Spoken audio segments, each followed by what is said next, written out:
Japan is accelerating its largest military expansion in at least 4 decades as tensions with China continue to rise and a network of new missile, radar and electronic warfare sites is taking shape across the country's southwest islands near Taiwan.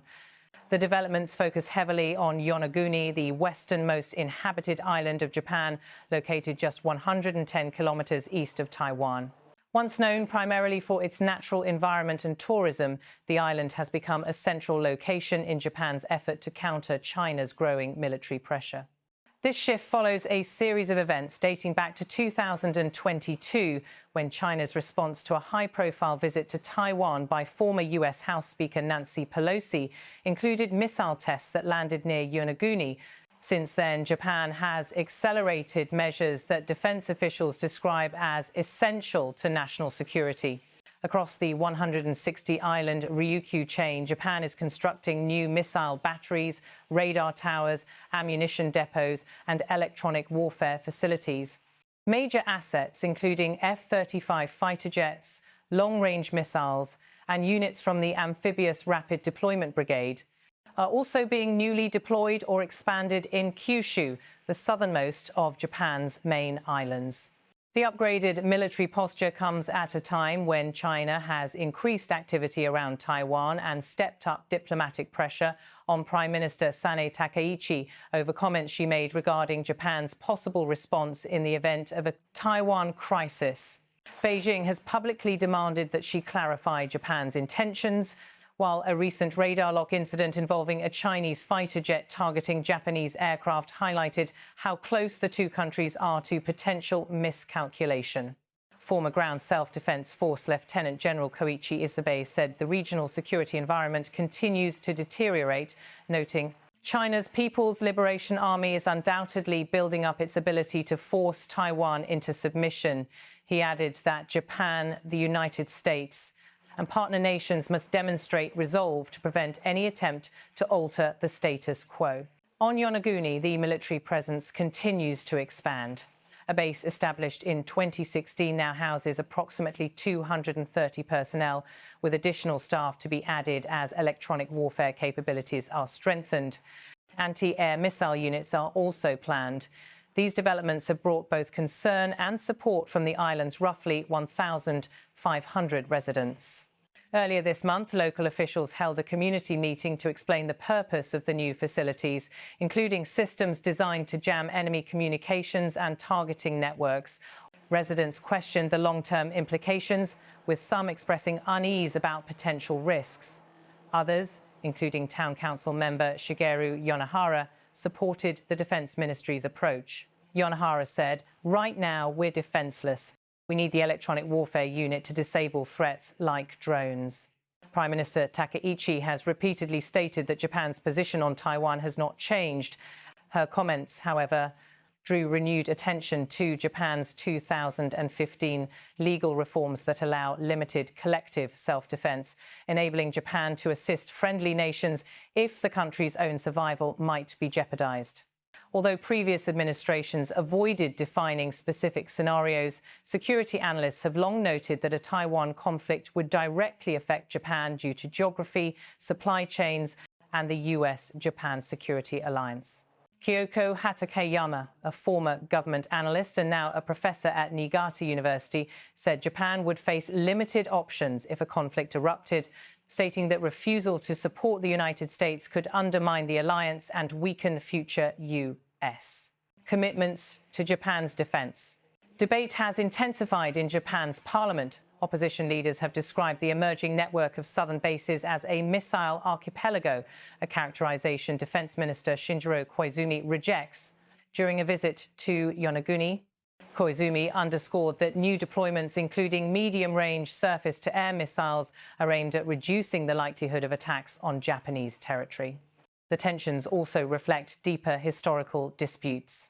Chinese President Xi Jinping has cited World War II-era declarations, specifically the Cairo and Potsdam declarations, to argue that Taiwan belongs to China and to question Japanese sovereignty over parts of the Ryukyu chain, including Yonaguni.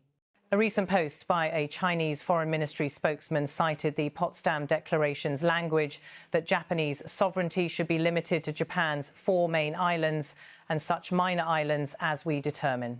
Japan, the United States and Taiwan reject these interpretations, pointing instead to the legally binding 1951 San Francisco Peace Treaty, which outlined Japan's renunciation of Taiwan but did not specify a recipient. The treaty also placed the Ryukyu Islands under U.S. administration until their return to Japan in 1972. Chinese state-run media has amplified calls for Ryukyu independence, framing the region as historically separate from Japan and criticizing both U.S. and Japanese military operations there.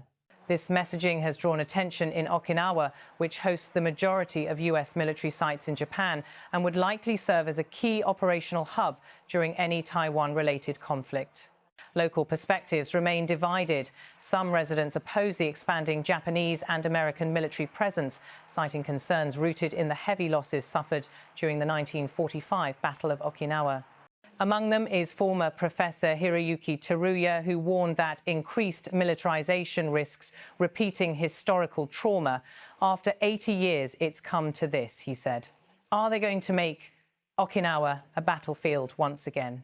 Yet others argue that growing Chinese military activity leaves Japan little choice.